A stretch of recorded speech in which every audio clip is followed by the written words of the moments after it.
Imagine transforming your life in just 8 months from stacking lumber in the freezing cold to building a six figures business. Jarek Robbins shares his incredible journey.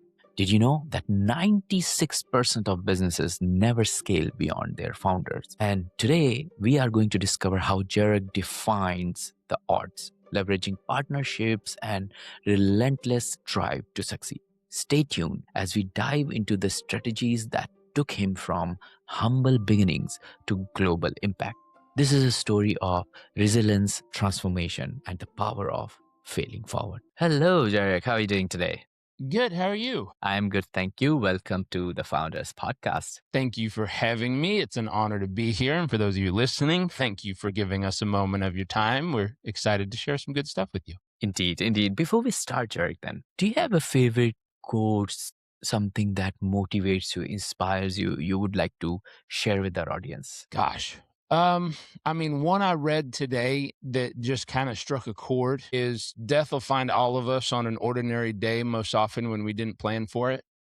Mm, And it reminded me of the concept of, squeeze as much memories as you possibly can with the people you love, every opportunity you have it. I had a few relatives pass away recently, and so it's been a rising topic in my nervous system. But it's just a reminder of like no one's going to brag about how cool your car was or how big your house was or how fast your plane flew. mm, But they all will have memories of a time you helped them when they needed it, a time you listened when they needed to share.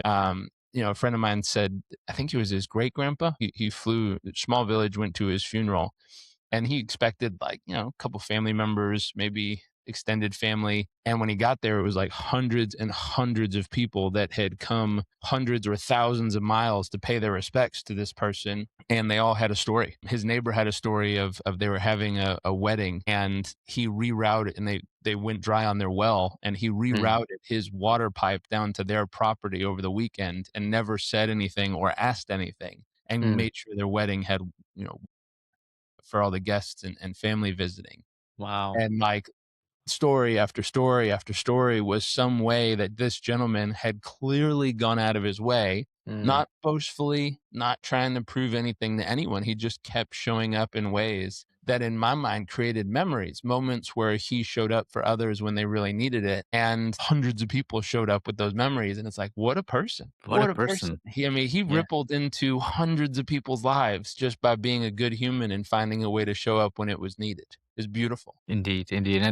And that reminds me of like I was very close with my grandfather. Fortunately, when I was a very small kid, when you just start walking, he Yeah. used to live with me, my dad, my mom in the same city because he used to work for central government, and that time Mm. he was there for some years. So I had a lot of memories with him, like early childhood. When he was about to, he was very old. He was in a hospital. Fortunately, for some reason, I live 10,000 miles away from where he lives, Mm. right? I flew there and I was there in the hospital when he took his Mm. last breath. Mm. And in our culture, it is considered that so in our culture, we burn the bodies instead of Yeah. burying them, right?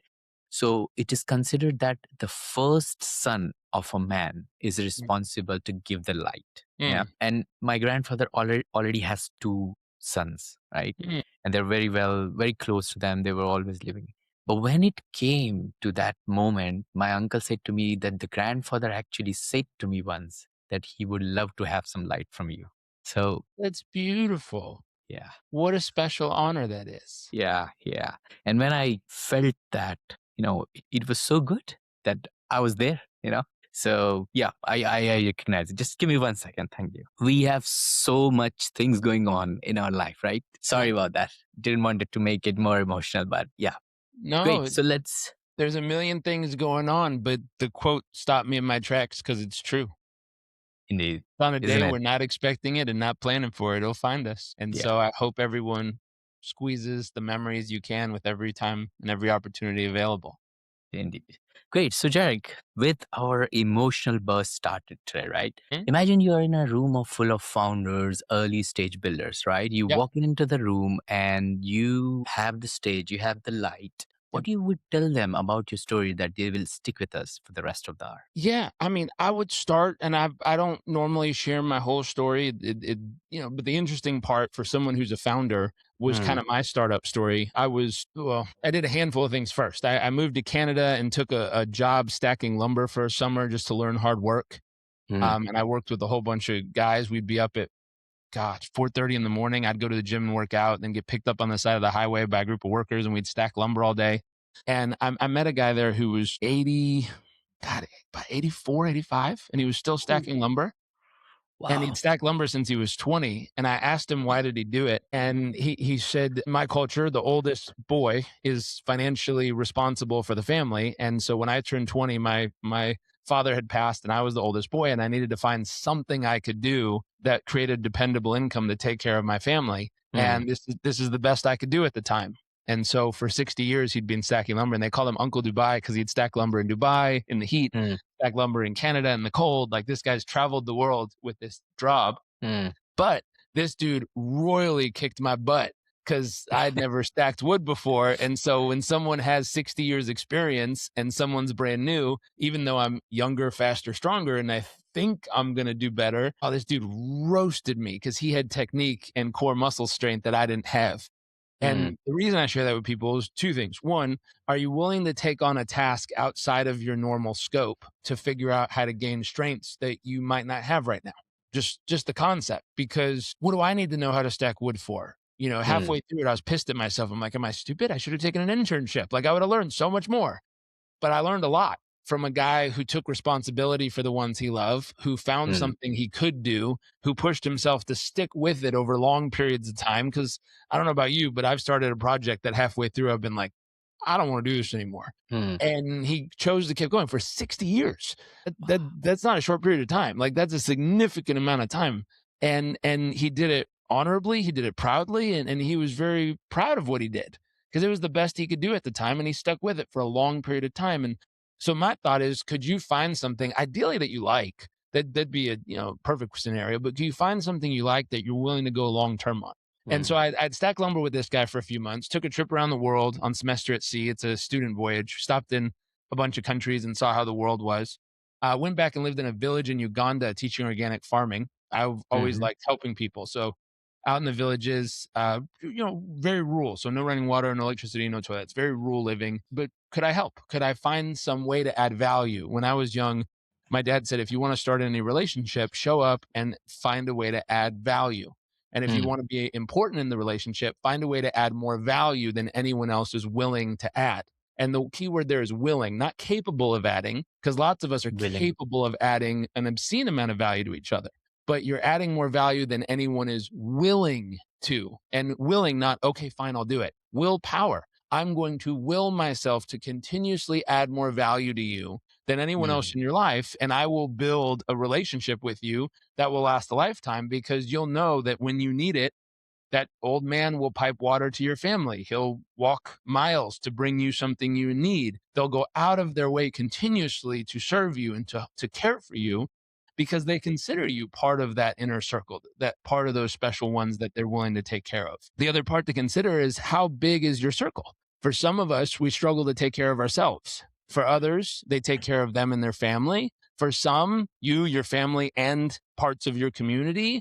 For others, the community and the city, the state. There's some people who take it upon themselves to try to take care of the world in some way, which seems, how do you take care of the world? Like, is it even our problem? Why do we care? mhm, Who cares? Like, mhm, but for some people, they take the feet and they're like, nah, I don't know that person. I don't know what they're going through, but they're a human. Why not help them if we can? And they find a way to get through and make a difference to them. And so, with that in mind, anywhere we've ever traveled, one of my favorite things to do is just ask if there was a need right now and where we are. What is mm, the need? And is there anything we could possibly do to help with it?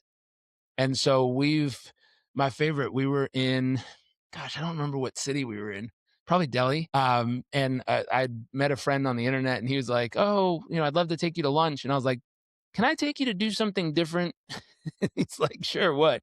I was like, why don't we go to a corner market and we're going to buy everything we can afford off the shelf. We're going to pack it in little bags and then drive around and just hand it out to people.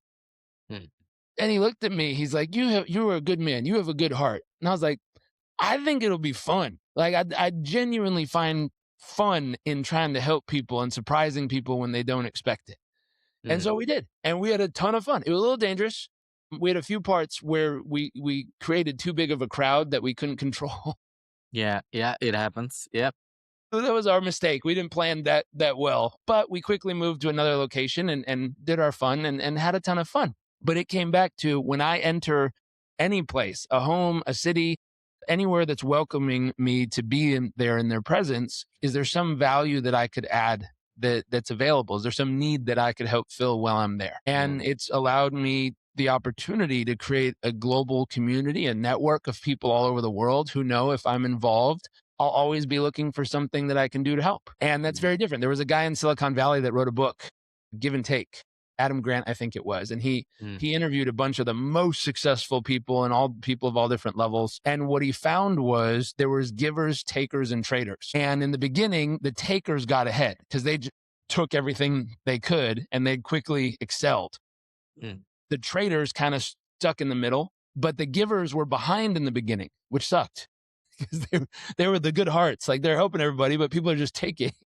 But over long periods of time, give it 5 years, 10 years, 15 years, he found the givers made it to the very, very top. The traders eventually eliminated the takers and pushed them very far down. The traders landed in the middle, the takers on the bottom, and the givers landed up on top. And it was a very unique study. It's worth reading the book just to see the dynamic of how it happened. Oftentimes, people will hear this and think of it as a strategy of calculation. How much do I have to give? Like just enough to trigger me going to the top. No more. That's not it. That doesn't work. That's still trading. But it's the thought of, find something you enjoy giving. And so I ask it a different way. When men age, usually we're trying to figure out who we are until we're, 40, 45, 50. Somewhere around that stage, we usually get lost trying to find ourselves. And then at some point have clarity around something that we believe is our gift to offer life, friends, family, community, just life in general.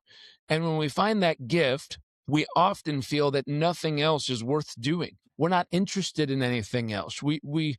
If you get invited to a party and they're talking about a bunch of other stuff that has nothing to do with the gift, you might be cordial. You might, sure, tell me about that. But there's nothing in your nervous system that's excited to talk about that. But the moment they bring up the thing that you feel is your gift, my God, you'd see a guy go from shut down to talking for days. He never shut up because he's just sharing the gift and he's so excited. And one of the coolest things is finding a spouse that actually enjoys receiving your gift. There's nothing worse than, the 80-something-year-old couple where he starts to share his gift and she goes, God, this again. Yeah. Oh, here he goes, and walks out of the room. But it's beautiful when you see an older man share whatever his gift is, his time, his thought, his effort, his caring, his love, his listening, whatever. And you see a little coo come out of someone next to him and she goes, I love it. I love this part. I love this part of the show. I love it when he does this. That's so special. But anyways, fast forward. So living in a village, finding a way to give and add some value, came back, finished school, went into sales as I studied psychology and decided sales clearly was the solution. Most of us do that. Yep. Yeah, no, of course. So sales, that's going to fix it all. But honestly, it was one of the best lessons I ever learned. It was door-to-door, office-to-office, B2B sales for my father's company. And so every 3 months, I moved around the country to go pre-sell his event. And it was hard. We had to cold door knock office to office to office and get kicked out of plenty of places and told no a million times and have people ridicule us in the meeting and tease us and tell us it's ridiculous. And enough bought tickets every time that we had a job, but it was tough. I think that's probably one of the best first jobs you could ever take, only because it's giving you a skill set you're going to need as a founder, which is the ability to continually present yourself until you either get the clients or get the money or get the fundraise or whatever, get the team, convince the team to come and work with you. All of those are the same process in a different format. So went through that for a couple of years. I was totally average. Moved back to San Diego. Just fun story for founders. I think they enjoy these silly ones. I text 4 friends when I got on the plane and said, hey, does anyone know if there's a room for rent somewhere in San Diego? Plane took off from Tampa, So many hours later, we landed in San Diego, 9 p.m. at night on a Thursday. One friend texted back and said, yeah, we have a room coming up available this weekend. Mm. 9 p.m. on the tarmac on my phone, text back, can I come see it? She said, sure, when? I said, how about now? No. I picked up a rental car, threw my bags in the back, drove up the hill, pulled up to the house at 9:40, I guess, maybe 10 o'clock. And she came out in her pajamas and was like, hey, are you okay? And I'm like, yeah, I'm doing great. How are you? Just got in from Tampa. She's like, okay, like life good? You're not like in trouble? And I'm like, no, no, plane just landed. And she's like, well, she walks me in the house and she shows me the front den. And she goes, well, this one's open right now. It's just a front den with a curtain and a wood floor with nothing in the room. And she's Mm. like, but that room back there will be open this weekend. We have a grad student who's going to move out. She's like, that might be a good fit. And I was like, how much would the front den be? She's like, $500 a month. I was like, cool, I'll take it. Mm. And she's like, okay, awesome. She goes, when do you want to move in? I said, I'll go get my bag. And I walked back out to the car, grabbed my suitcases, dragged them in. There was a mattress of someone who was moving in or out against the fireplace on the other side of the living room. And I was like, is anyone using that tonight? No. I'm like, can I borrow it? She's like, I guess. So I dragged it across, threw it on the ground, emptied my suitcases, stuffed a hoodie full of clothes and made a pillow, and then crawled under my clothes for a blanket for the night. The Wow. funniest part was in one of the other roommates was a researcher at Children's Hospital. And so in the morning, I heard high heels clicking down the hallway towards the front door. I heard click, click, click, click, click, click, click. Heard click, click, click.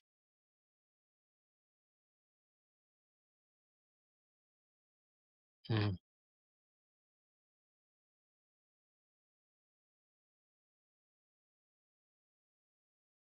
And I heard my friend became a good friend of mine, Valerie. She was like, okay, and just walked out the front door and locked it. And so that's where I launched my business from, that front end, my original coaching business.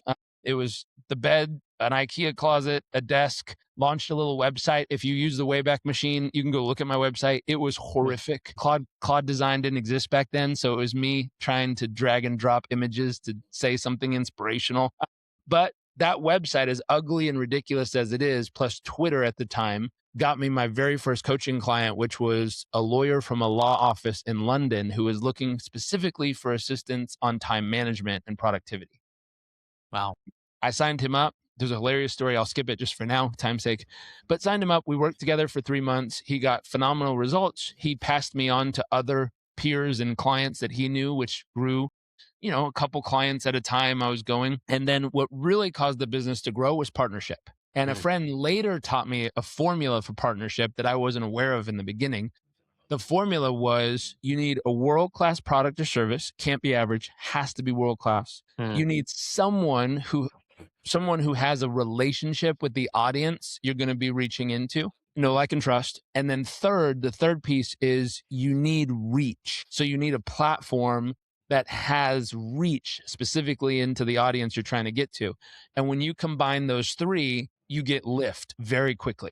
And so I found a partner who had a list of 10,000 small business owners in Los Angeles County that she had been working with. She had a relationship with that specific list of people because she had been, adding value and teaching classes and doing all this stuff. And then her and I together co-created a product that we thought would really hit at the time. And in partnership, we launched it, little half-day event in the evening. We did it. And I went from signing up 1 or 2 clients a month to 20 clients per meeting.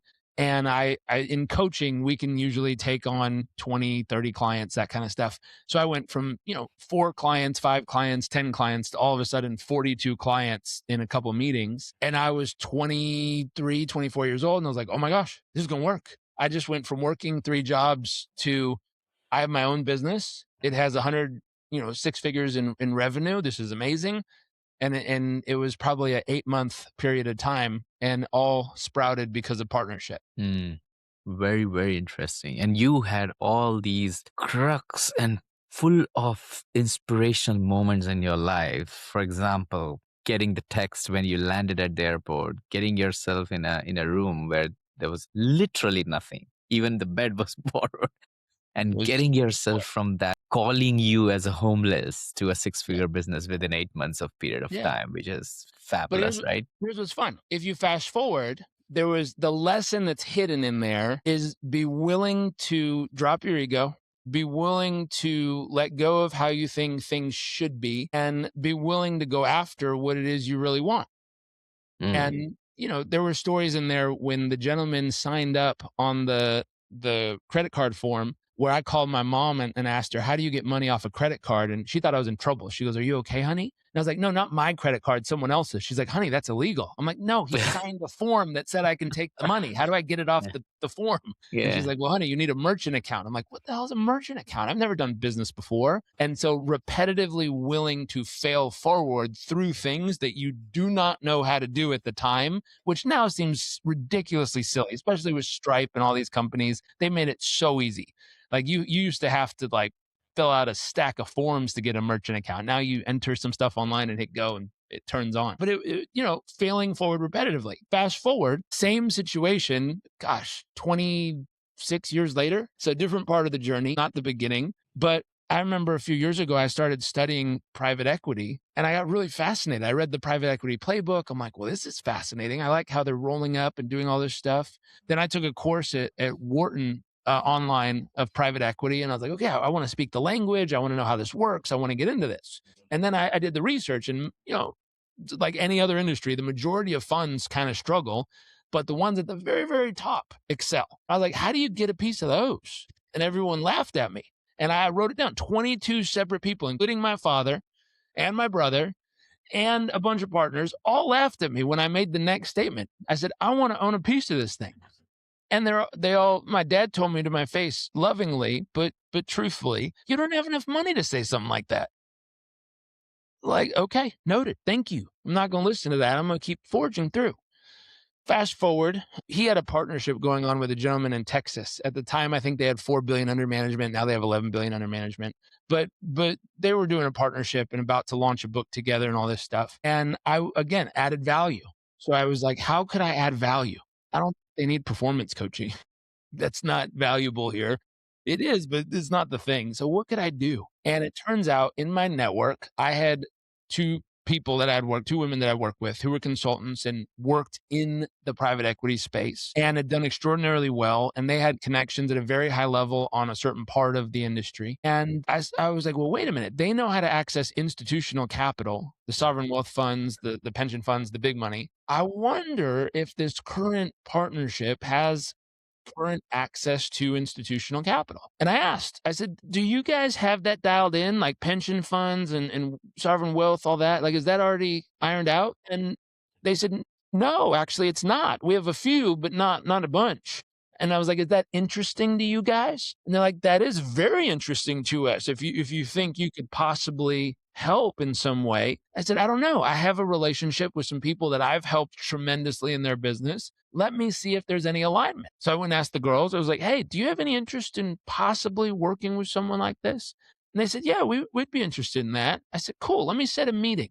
And so I walked up. The first time I met the guy in person, I had invested with him. You have to be a qualified purchaser, so it's $1 million minimum investment. So I had invested with the fund itself, but I had never met Christopher, the guy who built the fund. And we flew to Houston to go to their annual meeting, and I had a chance to meet him. And he walked up and he was like, "Well, thank you for investing in the fund. It's been great having you, and great. We're thrilled you're here. Thank you for coming." And I was standing next to, I think it was two friends who also worked for him. And I looked him straight in the face the moment I had the opportunity and I had guts. And I said, Christopher, I'd love to own a piece of this one day. And my two friends laughed at me. Thought I was joking. They're like, that's hilarious. And he looked at me and he kind of saw the seriousness in my face, but also laughed a bit. And he said, what's that phrase they say? Maybe someday and today's not the day. But I'm thrilled you're here and I'm glad to meet you. And we shook hands and he walked away. And I looked at my wife and said, that's the best you can do. Have enough guts to walk straight up to the guy and just ask him. I'd love to own a piece of this someday. And let him tell you no. And be willing to ask again. And I was just proud of myself for failing forward again. I got laughed at by 22 separate people, including my dad and brother. I had the guts to walk straight up to the guy and shake his hand and tell him I'd love to own a piece someday. And he said, maybe someday, not today. And it was really interesting because the next day I got a call from our family office manager. And he said, I don't know what you said to Christopher, but he told me I could let you buy into the fund if you want. Okay. And my mouth dropped. I didn't know what to say. I said, "Thank you. Tell him thank you." Wow. Wow. I felt like I failed forward. And somehow I accidentally succeeded in this. And I hung up the phone. I walked over to my wife and I was like, "You never gonna believe what just happened." He said we could buy into the fund. And she was like, "I'm so proud of you." Like having someone who has your back is another key to long-term success. Because she was cheering for me even when we failed the night before. She goes, "You know what? I'm proud you had the guts to ask. I'm proud you walked in there. I'm proud you did it straightforward. I'm so proud of you. Even if it didn't work, it doesn't matter. I'm proud that you tried." Someone that gives you space to fail forward and loves you through it. That's a real Indeed. gift. Fast forward, And he said we yeah, could. All of a sudden, the other sweet part was I didn't have an extra $1 million cash setting aside in this very moment. So she looked at me and says, "Okay, cool. What do we do? Do we sell the house or what do you?" No, no, no, no, no. You'd never do that. You don't risk your personal livelihood for an investment. That's not smart at all. I said, but let me get creative. Let me figure out how to put the money together, which we did. But that thought, being willing to fail forward, it was the same failing forward in the beginning as it was most recently. It was the same guts to be laughed at and told no. It was the same willingness to try without guarantee of reward. And one thing that gives you superpowers is having a spouse or someone that'll love you through the failures and still champion and cheer for you, even when you go face first into a wall. definitely. And that's one of the blessings you could receive from whatever, power or God, if you have faith and believe, right? That if you have a partner who believes in you, that is removing half the hurdles of your life. Yeah. No matter how many times you fell down, no matter how many Yeah. times you. So I recently had a big setback in my life. I got laid off because of a big in-house team transformation. So, when a new CEO or CTO joins our organization, Of and I was course. working for an organization with 50,000 employees, right? And they have gone through a big transformation. So I got into argument with my director that why did you fire a lot of people who were working under me and didn't let me know?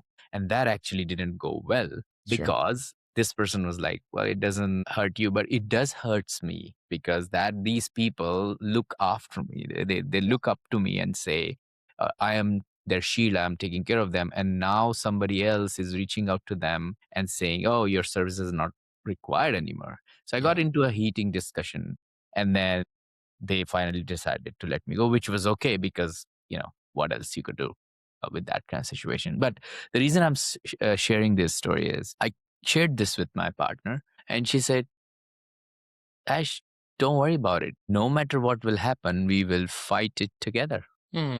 And that moment was just enough for me. Even though the market is terrible right now, you see Amazon firing 15,000 people, Microsoft fired 21,000, Google fired 11,000 people, right? There's lots of, headcount reductions are going on. But having someone believing in you make a big difference. And that moment I decided, okay, I'm not going to like sit down and feel sad about it because my whole life was upside down. What I'm Yeah. going to do is I'm looking to my finances. What do I have? How much padding I have available? Yeah. And until that instance come, I would keep fighting. And that's Yeah. what I did. For 6 long months, I had literally no work. And in London, you can imagine It's expensive. everything is super expensive. I mean, Yeah. you must be aware of it. Like you Yeah. lived in New Very York aware. and San Francisco and all these kind of places, right? Even if you go and buy a Starbucks, it's £6, 25 pence. It's Yeah. horrible. But I think it's the mindset which carries you on. Yeah. And that is where I want to go with my next question, Jared. Mhm. 96% of business actually never scale past the owner. And the reason I'm saying that is because once the owner says, okay, this is my limit, that's where the business stops, right? The identity shifts requires the owner or the businessman or the founder to shift the perception of building the revenue into the next year. For example, let's say they're doing £100,000 a year. Yeah. Then the next year is 500,000, right? Yep. And then next year is 1 million, and then until 100. Why do you think is that? Why 96% of business never actually scale past the owners? So There's something interesting about this, and they talk about it in Silicon Valley, which I've had clients do this. I've helped multiple clients go out and do their raises, or they've hired me directly after their raises. And some have raised, 50 million, 160 million. One of them raised 250 million from the top VCs, and they were bringing some really cool products and businesses to life. I helped one of them in Austin scale from 16 team members to 160 team members in 6 months, which was quite an adventure. And then for one of them, I remember he shared something that was insightful, even though it was heartbreaking in his specific experience, which was the person who starts the company oftentimes is not the same person that keeps the company going long term, because the ingenuity, creativity, the guts, the energy, the ability to have vision when no one can see what you're dreaming of, that's a very specific set of traits that gets the rocket ship off the ground. But those traits will often derail and destroy the company if they continually innovate too much instead of finding what works, refining, and allowing it to move forward. And so the hard part is the version of you that started it has to die for the version of you that's going to maintain and grow it and optimize it. It's a different version of you. Now, some people are able to make that transition from them in themselves. Some people aren't. Some people cannot switch gears. And therefore, you'll see big venture replace the CEO. They'll keep them. They'll put the founder on the board or pay him out or do something. But they'll bring in someone else who is now the operational person that's going to optimize the operations and trim down the options and laser focus on a linear path that makes sense and is profitable and continue to optimize. And there's predictable stages. There's a wonderful book worth reading that I'm a huge fan of. It's the size of a dictionary. It's Dr. Ishak Adiz, and it's called the Corporate Management Life Cycles. It's very boring. Sorry, Ishak. I don't mean to call someone's work boring, but from a creative performance coaching background that is not a businessy person in my tradition, who's all heart and passion, and the purpose of life is to find your passions and overlap it with value add, that kind of stuff. To sit down with someone who's pure business, it, to my mind, is like, but where's the purpose statement and where's the passion and where's the big vision? And he's like, yeah. Then he goes into the technical stuff of what it takes, but that's the difference. The vision and the passion and the excitement is what gets it off the ground. His strategy, his frameworks are what actually keep it fundamentally functioning at a high level. And so that's something I've been doing most recently, is saying, okay, how can we learn from people who are the best at this stage of business? And how can we integrate what we've learned from their experience? My mentor told me trial and error is the stupidest way to learn anything. It's like if you want to ride a bicycle, you don't go to the scrapyard and find pieces of metal and rubber and randomly create an idea of a bicycle. That would take you months or years to finally ride something rideable, versus you go to a bike shop and someone's already figured it out. So buy the bike, ride the bike. Now, if you're creating something that hasn't been created before, of course, you're going to wander out into the unknown and figure it out. But most things have been figured out already. Therefore, don't waste your time trying to reinvent something that's already there. You can make it better, though. That's something we regularly see. If you look at the triathlete bikes, like the bike they're riding in 2026 is very different than the bike they rode in 2000 or 1995. Like, it's a different iteration because it's getting better performance through new adjustments. But no one has redesigned the entire concept of a bike. It's still two wheels, frame headed that direction. That's the way it works for high speed races. And so the same thing, oftentimes I'll catch founders who fail, 50% die in 2 years, and they're trying to reinvent a very simple concept that they could buy and improve. And the iteration of improvement would be amazing. The reinventing it from the ground up is often a waste of time. Not always. Every now and then someone completely reinvents a concept, but for most of the part, the iteration is where the opportunity is for founders nowadays. But the thought in my world, understanding someone's figured out there's predictable stages. Someone's figured out at each stage, there's a psychological and emotional shift that has to happen for the founder. It has to go from my effort is what drives productivity and results here, to I get results through others. So all of a sudden you go from I drive results to how do I get them to drive results when it's so easy to say, move, let me do it, especially if you're talented. And I like learning things. So I will learn how to code. I will learn how to do this stuff. I will try to do it myself, which really screws you up from growing because you'll watch someone do it 90% and you'll be like, oh, I know how to do that. And you'll want to push them out of the way. But the ability to realize, and I'll fast forward a few stages, what's the purpose of hiring people in a business? And there's a fork in the road here. There's two camps I'm aware of, maybe more. One believes in value extraction. It's how they treat everything in their life. What's the purpose of Earth? Extract the value at it and use it so we can have a good life.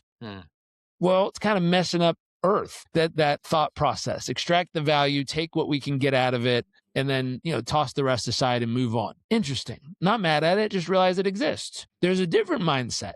A different mindset sees Earth as a relationship. Mother Earth has provided nutrients for all of us to exist for many years. We should probably take care of her. Wow, that's an interesting concept. How can we take care of Earth in a way that she provides for us and we provide something for her of value? We're now trading. We're not giving to give, we're trading. You take care of me, I'll take care of you, but we're doing it with Earth as an entity. Same with your employees. There's a trade of employees of, hey, people come and work here. As long as they do their work, I'm not trying to extract value and milk them and then toss them aside. They add value to me. I want to add value to them. What is valuable to them besides the money? Money is good for a certain part, but what else could I do to add value to their life?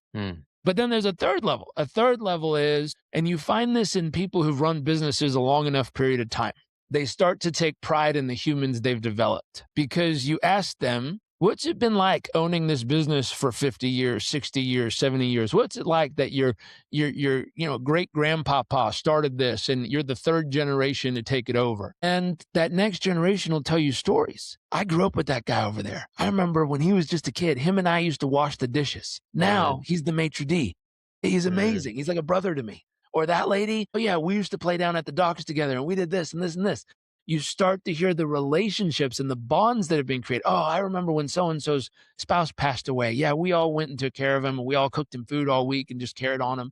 You start to hear the stories, but you also hear the development of humans. I remember when that guy didn't have these skills and my dad took him aside and helped him learn these skills over the years and developed him into this man that's now able to accomplish these things. Isn't that incredible? And you hear this story of the purpose of business is to develop the humans that we've been blessed to have a relationship with. And that's a totally different reason to run a business. And you hear of some of these, they celebrate them often in the news, where there was a group down in Texas who this guy, I think he's in oil, and they had a big year. They had a multi-billion-dollar profitable year.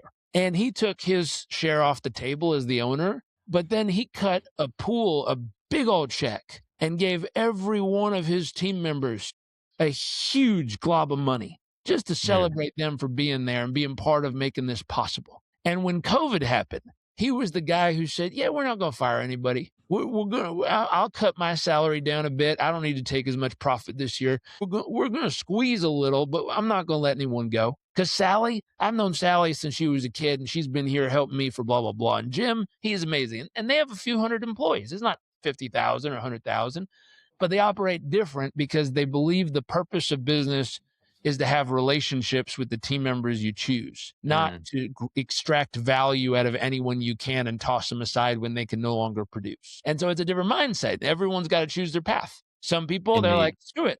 Value extraction. That's what I'm here for. Cool. Do it. I'm not mad at you. I'm not going to work with you, but I'm not mad at you. Some people are pure trade. I pay you. You do X. You do X. I pay you. It's okay. But I love when I have the opportunity to work with people where we look at it like a relationship and we don't choose to get in the business together unless we think this thing will go long term. I was doing a contract with someone I was doing business with. And as we were going through the contract, I said, listen, I'm a relationship-based person. If I don't see us working together 20 years in the future, I'm not going to sign a contract with you at all. Because I'd rather have a relationship. If I'm going to do business, I'd rather find someone I could have a relationship with that we both enjoy spending time together. and we'd like to spend time together for 10 or 20 years. If that's not of interest to you, go find a salesperson who sells some shit for you. That's fine, not me. And these guys do big contracts. The minimum size contract they do is $6 billion. And so it's big deals. It's all relationship driven globally. And we were talking back and forth, and we came back and we signed a agreement that allows us to earn and work together for 20 years. Mm. Said, hey, I'll go out in the world and I'll find relationships for you guys, and I'll find the opportunity to work in this sector in this way with you. And I need to know that you guys are interested in hanging out for 10 or 20 years together if we're going to do it. And I talked and the father, we both agreed, and it's a way better situation because now I'm looking for that these people have the right values. Are they the right human beings that I want to interact with? And are they someone that I enjoy spending time with? Like, can I take them on safari with me? Can I go hang out with them in Dubai? Can we fly out somewhere else together? And do I enjoy spending time with them? Or is it a deal just for the deal's sake? And if it is, I'll pass at this stage of life. There's times in my life where I'd have to do that. But at this stage, I'll pass. I want to find the people I'd actually want to hang with too. Definitely. And I feel like that if we just keep talking, we can just never end this conversation because it's so interesting with all these stories and everything. And, I want to make sure that we cover everything. So we have a quick fire lightning round, but you have touched upon a very good point. Like adding value is so important and it gives you so much upfront direction. So I want to share some things. I was sitting with my partner and she said that it's very difficult for me, especially in London, because the weather changes so frequently, to understand what kind of outfit I should be wearing today, because she has like 2 cupboards full of outfits, and we have at least 2 cupboard full of outfit. Those those plastic bags where you pump out the air and then put it under your mattress. All these kind of things.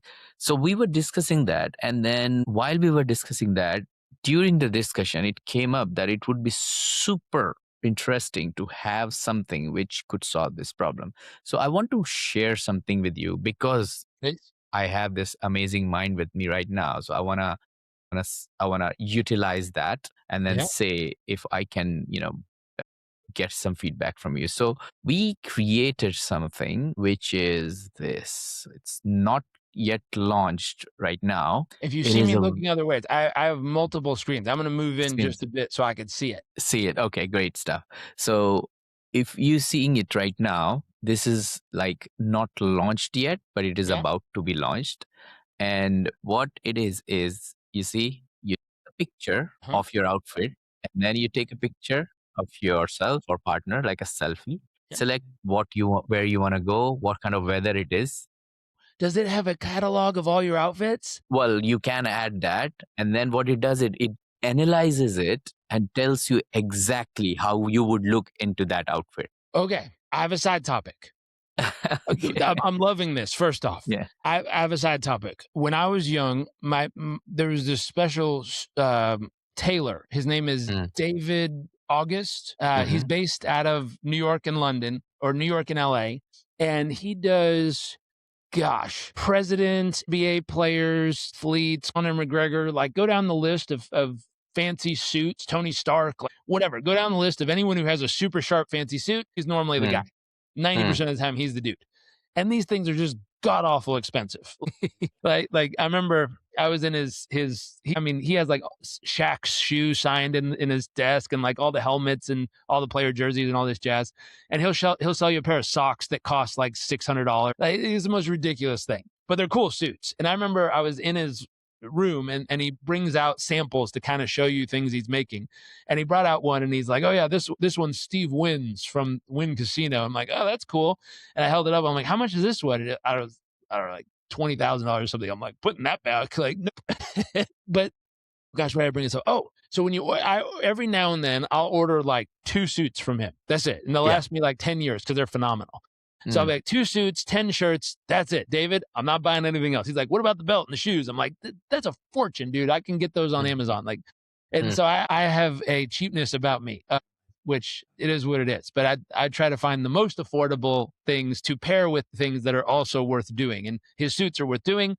But one of the coolest parts he does, and as a young guy, my ability to dress myself is not, my talent is not in this category. Like I would put the same clothes on every day if it didn't limit me in life. Mm. Um, I don't have that gift. And so the one thing he would give you that I thought was the coolest thing in the world is when he gives you your clothes and you drop, they bring you the stuff, they hand you this binder. And when Mm. you open the binder, it has a list of all different occasions. And for every occasion, it has a number code of how to properly put together the tie, the shoe, the belt, the slacks, the pants, and the shirt. And Mm. as a guy that does not understand fashion, to have a decoder, I call it, like I can hold this up to an event and it decodes what combination I need to put on. I literally go into the closet and I'm like, tie 3, done, shoes 4, done, suit 3, got it. Like that's it. It's basically a recipe book of outfits. For success. My gosh, I can look like I know what I'm doing without knowing what I'm doing because of someone like him. What you're showing me reminds me of that, which is mind-bending right now. And so my initial thought was like, oh my God, if somehow I had a picture of everything I owned and it was numbered and categorized, and this would use an algorithm that I could be like spring this event, and it would be like shirt 5, shorts 12, tie 2. If it did that, like that would be amazing. We would all look like professional humans out in the world instead of goofy like I do some of the time. Yeah. The decision fatigue we have every time we go out for a ball or for a party is huge. We spend at least 45 minutes to 1 hour just deciding on what we're gonna wear, right? Well, so wait a minute. There's a difference I've learned between men and women deciding.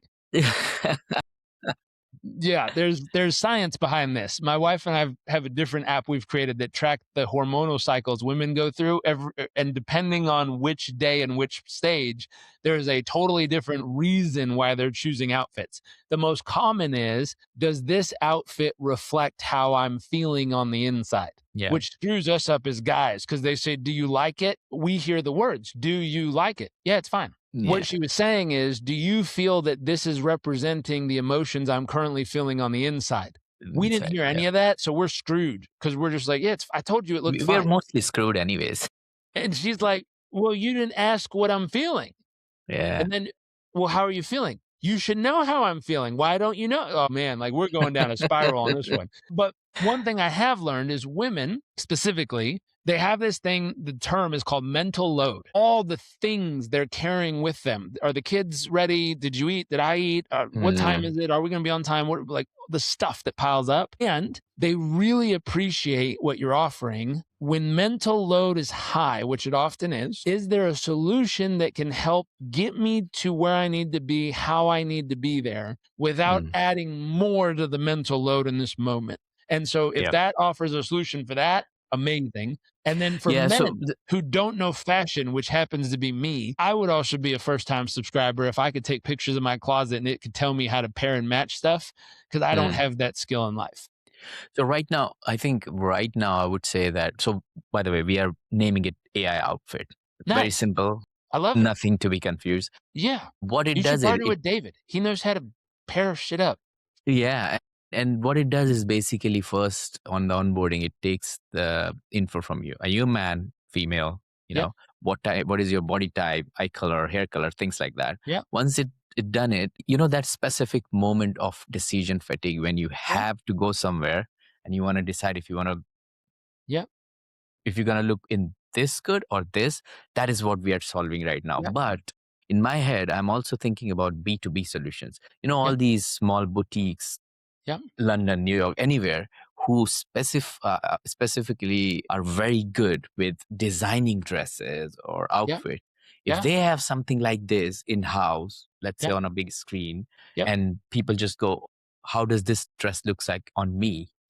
That could help a lot. No, really, truly, you should reach out to David. There's a couple of business opportunities I instantly see with this. One in, London, Singapore, New York, Shanghai, in the larger cities, there's professional closet organizers. They're people who get paid thousands of dollars to come into a man or woman's closet or both and to properly categorize and organize the closet because these things are so damn big and have so much inventory or stuff in it that they do this. Hmm. If there was a company that you could hire, I don't know. I have a friend who does this in New York City. I'll have to ask her what she charges. I think it's like $5,000 or $10,000 to do this. But if she could then snap all the outfits and they have their own wardrobe categorized, that AI could then help them like pair, organize all this stuff. There's another friend. Gosh, I need to remember her name. There's a really sweet lady I worked with years ago, 20 something years ago. This was her job. People hired her to come into their closets and help them organize which outfits go to what things so that they could properly dress themselves for all the occasions. This would Hmm. be perfect for a business. This would be perfect for David, who like you just said, this dude's printing $15,000, $20,000, $30,000 suits. Like, yes, it would be awesome if I could see myself in the suit prior to signing, a Buying car payment. $20,000. Yeah, indeed, indeed. That's Yeah, that would be helpful to see it yeah. first. And again, he would do the same thing. I think he'd want it to take a picture of every outfit he sells the clients, because there's people who come in seasonally to him and buy a whole wardrobe. So like, I need a summer season set, David, and he'll come and bring them, 7 pairs of jeans and 5 new suits and summer suits, and he'll update their wardrobe quarterly or seasonally so that they're always fashionable wherever they go. And those people, it'd be perfect. Have a little app that can be like, okay, this party, David says two, done. Like, he gets it a little book right now, but if you digitized it for him, it'd be phenomenal. Yeah, and something like if he's running a outfit house or a boutique, it would be Yep. good to personalize it for just himself. And then, okay, Jarek sends a message to David, I'm going to a ball. I'm meeting some Yep. really like presidential people tonight. What should I wear? This, you already have access to my wardrobe. Just Yep. send me some suggestion. And he does, okay, these two are the Yep. best for you. And or if it was digitized enough and he had your measurements, he could send you a couple options that you don't have right now. Like, ooh, you know, it'd look good. We just got this new shirt and these new shorts. Here, check your app. And they go, oh, I look great in that. He goes, awesome. I'll FedEx them to you right now. Perfect. Yeah. So my 2 cents would be, in all businesses I've built, I've always started serving the really, really high caliber, upper level clientele. And once I find a really good fit that rocks their world, I'll then iterate and say, okay, is there an ability to bring this to a mass group of people that would also add tremendous value in their own unique way? And I've always gone top down. Lots of people go bottom up on how do I serve the mass consumer, which is most tech I've seen, and then eventually create a high-end version. My own experience, I've always done the opposite, because if someone's going to pay $9.99 a month for an average consumer having it available at home, or $25 a month, versus David might pay $2,500 a client, that's Yeah. 1,000. That's 1,000x users. revenue. Yeah. Yep. I'm gonna Definitely. have David get 100 clients for me. We're gonna have a solid base, and then I'll figure out how to iterate for the 100,000 everyday users. Definitely. And it might be a partnership. Someone like, I'm just using David because I know him, but someone like David usually can only serve this audience. For the first time in partnerships like this, we've now been able to widen his expertise into an opportunity for everyday people. Like, that would Definitely. be really cool. Yep, definitely. You I have mean, to I miss the to pictures of start. society where people look sharp just walking down the street. Like, there are times Yeah. in history, you look at pictures, you're like, damn, was it at a wedding? And they're like, no, this was like a random Tuesday. No, And you're normal like, man, Tuesday people for look me. good back then. Great stuff. Great stuff. So, But Jerry, I love it. And I'd be happy to connect you with David if you have any interest. yeah, definitely. Let's talk about it. But towards the pod, then we have 6 quick fire questions for you now. Cool. You can skip any of them if you want to. Just give me a skip, and then I move on to the next one. And I think we can jump into them now if you're Let's do ready. it. Yeah. All right. What are the top 3 strategies to shift your mind to get into the next phase of your business for founders in 2026? So the simplest thing, oftentimes hesitation, fear, that tension that'll rise when you see an opportunity to ask and step into a conversation, or do the presentation, or ask to own a part of the business, or whatever it is. people will often hesitate because of their state. And so I learned this from my dad, but he calls it your state, your story, and your strategy. Do you have the right strategy? Because if you have the wrong strategy, it doesn't matter how hyped up you are, you're going the wrong way. Like the sun sets in the west. So if you're going east, like you ain't going to find it. So you need the right strategy. Those we can often learn from others. We can watch what's worked in the past from others and learn strategy. Number two, you need a story, and you need to create a story of why now, why you, why this, what's the story? What's the real story of why this coming to life does make a difference right now? Why you? I have friends who are VC investors, and the first thing they told me they do is they flip to the people. They don't care about the idea. The idea is, an idea is an idea. But who are the people? Have they done this before? Do they have experience? Do they know what they're doing? Can they figure out how to get through tough times? There's a guy named Bill Gross that has a organization called Idea Lab. He's a big proponent of this, where he'll tell you, we have thousands of billion-dollar ideas sitting around. We wait for the right team that's cohesive, that has experience. We get that. We can give them just about anything. I think they've had 7+ unicorn exits from scratch. So they've gone from scratch to unicorn exit seven different times. And it's never the idea, they say. It's always getting the right team together and letting them rock. So you need a story that collects the team. One of my favorite examples, the guy who put up a poster that said, I'm looking for a group of men, long hours, low pay, extremely dangerous, few will survive. This is the advertisement, and thousands of men show up because it's an epic story to be a part of. And so for most founders, do you have that epic story that people want to be a part of? And then state. This comes down to physical state, where can you get your biochemistry working in your favor? So cold plunge, breath work, meditation, there's tons of science behind all these stuff. Pick the pattern that works for you.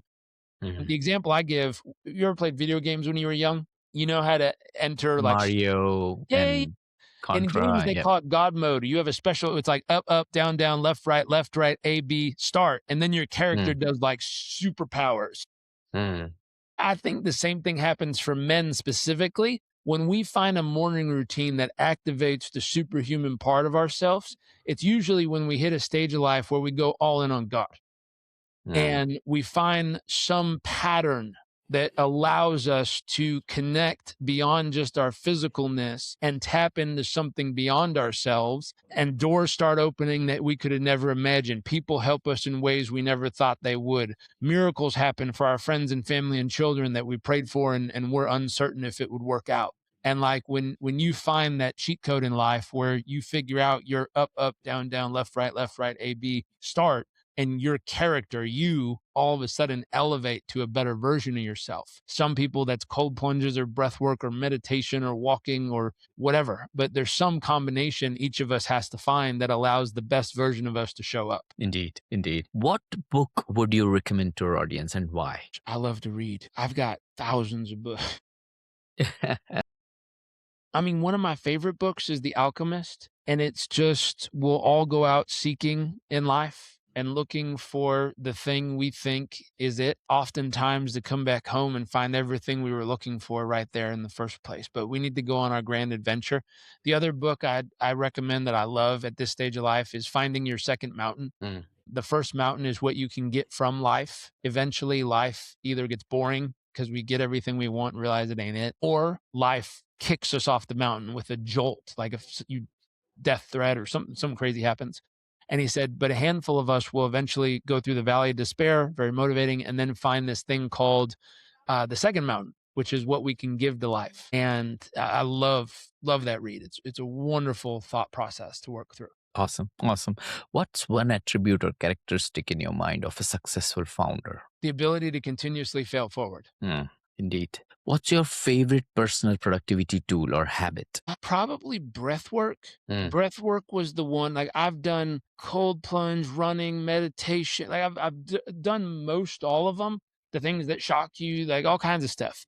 And the one that is most controllable and consistently delivers the result is the ability to study and learn breath work. XPT Life with Laird Hamilton, he's a big wave surfer. They have a great app that takes you through all the different modes. There's a woman who's the top person that they seek out, whether they're the big, hedge funds or NFL players, athletes, all kinds of people seek this lady out. Her name's Dr. Leah Lagos. She's in New York City, and she's a biofeedback and breathwork specialist. And she has a protocol that she puts you through for 10 weeks, 20 minutes in the morning, 20 minutes at night. You got to do the protocol, and it recalibrates your entire nervous system to calm. So you can go back into the exact environment that used to trigger and jar your nervous system. And mentally, you can be like, yeah, this really pisses me off. But biochemically and all your biomarkers don't respond to it whatsoever. You're totally calm in the middle of the chaos. And as a founder, there's usually a lot of chaos. Yeah, you need that. So the you ability definitely to be need that. totally calm when everything repetitively breaks will help tremendously over time. And you'll probably live a few years extra instead of dying early because of all the stress. Indeed, indeed. What's a new or a crazy business idea you would love to pursue if you had time? We're doing it right now. So my wife and I are bringing something to life called Peak Her, which is allowing high-performing women, which in the United States, they're 47% of the workforce, and they own 42% of the small businesses in the US, which is a lot. It's almost half the whole team on both owners and workers. Yet the entire current system, so Earth's been around 4.6 billion years, modern humans in this form, 300,000 years. The entire, in the US, it's still 9 to 5, 5 days a week or 6 days a week kind of stuff.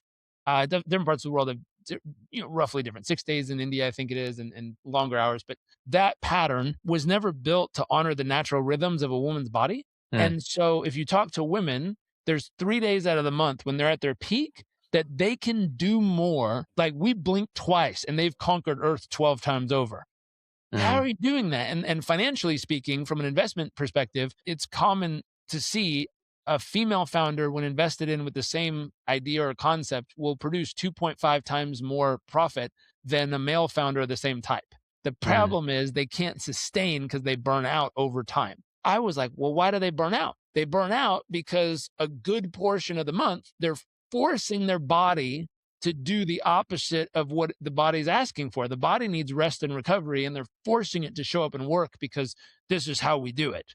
And I think with AI, there's an opportunity to offload a bunch of the busy tasks that are repetitive, replace all of those so that women, percent of the, 42% business owners, 47% of the workforce in the US can actually honor the natural rhythms of their body. And there was this thing done where they did a survey, asking women, if you were stuck in the woods, would you rather be stuck with a man or a bear? And the current temperature in the United States, most women chose the bear. I think and I've every heard about man's it. brain exploded because they're like, it'll kill you. Are you an idiot? Are you stupid? What's wrong with you? Like every man can't comprehend. It's an emotional decision that we're saying. But there's a truth. We've created a system that works for a 24-hour hormone cycle, which is men's, that doesn't take into account or honor in any way a 28-day roughly hormone, rhythm that is a woman's. We never built it to honor that whatsoever. And so I think with AI, there's the ability where Jamie Dimon's saying, young people should work on EQ because it looks like with AI, a 3.5 day work week might be soon possible. And I think that creates a bridge and opportunity for the 47% of the team to now honor the natural rhythms and callings of their body and nervous system instead of keep forcing the boulder up a hill just because that's the way work is. And here's the truth. The modern workplace is only 100 years old. Yeah. So it's not that modern. No. It's an experiment. My gosh, it's brand new. Earth 4.6 billion years, humans modern form 300,000 years. We have a 100-year experiment we've been trying, and it might not fit for all of us. So we might need to reset the modern form. Definitely. And I think AI will give us the opportunity. So I'm hot on both of those right now. One, helping. I've learned more about my wife in the past 15 days, tracking with her every day, than I have in the last 14 years of knowing her. Unbelievable insight as a husband to go, wow, this makes sense. I've always wondered why there was tension here. I've always wondered why she's, mentally like hyping herself up, even though physically she needs rest, but she's not allowing herself to rest. Like, I've always wondered why that happened. Now I can see literal hormones changing. And just so you know, an average man, his testosterone will drop 20% from the age of 20 to 50. So over a 30-year period of time, his testosterone will come down 20%. A woman's testosterone levels cycle up and down 25x every 4 weeks. What takes a dude 30 years to experience, she does every 4 weeks. 4 weeks. And if you ever talk to a guy in his 20s and then you meet him in his 50s, he's a totally different human, wiser, more grounded, less intense. She's that version every 4 weeks. She goes to the crazy one that can run through a brick wall to wiser and more grounded, back to the one that can run through a brick wall. Unbelievable. That's why they're emotionally more intelligent, because they can handle that kind of hormone shift. It's amazing. Their progesterone and estrogen fall off a cliff, which is when they feel like they're trying to push a boulder up. Like, I'm learning stuff that I've talked to women about this, which, as odd as the topic it is to try to bring up at a social event. But I've talked to them and they said, I wish, one, more men knew about this. And two, I wish more women knew about this. I'm learning that women also have never been taught all this stuff in mass. And so as we're sharing this, women are like, wow, I didn't know that. Really? Oh my God, that's why I do. Like, it's becoming enlightening to women. And any father or husband I've shown this to has instantly grabbed me and said, how do I get this? How soon can I start tracking my wife? I need insight. I have one client who, he has a wife, 2 daughters, a head chef, a delivery driver. He has a giant team of women around him. He teased me. He's like, can I get a bulk discount if I get it for every human that's a woman in my life, so I can get them on the dashboard and I know how to interact each day? Like, I'm dead serious, dude. Great stuff. So anyways, yeah, that's the thing we're kind of hyped on. Perfect. What's an interesting or fun fact about you that most people don't know? I think something I learned along the way was cheap is the wrong word, but the more you can love life, needing the least as possible to be fulfilled and happy, the faster you can be free. And so luckily I found a wife that, cheap would be an accurate word for both of us when we're together, but we see the same concept and we're willing to live as humbly as we can while still having a good life and invest like crazy so that when life throws curveballs at us, we can live off of our investments instead of our earned income. And so oftentimes, like when I got called in to be the president of Success Enterprise, and I was talking with the team there, they had profiled me. They're like, oh, you probably drive a Range Rover and probably have a big house. And my house is very normal. My wife and I share a car. We drive a Toyota 4Runner. Like, we're very simple. And they're like, wouldn't have expected that from you. Really? Why? And so apparently I don't know. People have decided I'm fancy in some way, but our goal You might have is seen those videos, New Rich and Classic Rich. That's the definition of Classic Rich you're just explaining right now. Classic wealthy. Our goal is, can we be truly abundantly fulfilled and happy with our life, keeping it as simple as possible to allow the maximum amount to be invested to give us financial freedom so we don't have to worry or be caught up in whatever happens in Any the world. kind of right. Yeah, that makes sense. Well, Jarek, thank you so much for joining me and sharing your story, unpacking the last years of building your past consulting businesses, coaching businesses. If people want to check out or get in touch with you, what's the best way to do it? Yeah, find me on Instagram. Normally have the most up-to-date stuff going on. ExecutiveOffice.ai is our new kind of full stack AI SaaS I've been building personally and having fun with it. PeakHer.ai is our new femtech for women that we're working on. And both of those are coming to life right now, which is a lot of fun. Awesome. Great stuff, Jarek. Thank you so much for joining us today and sharing your inspiring journey and the impactful work you're doing through your multiple services. It's been an absolute pleasure having you on Founders Podcast. Thank you for having me. And thank you for listening.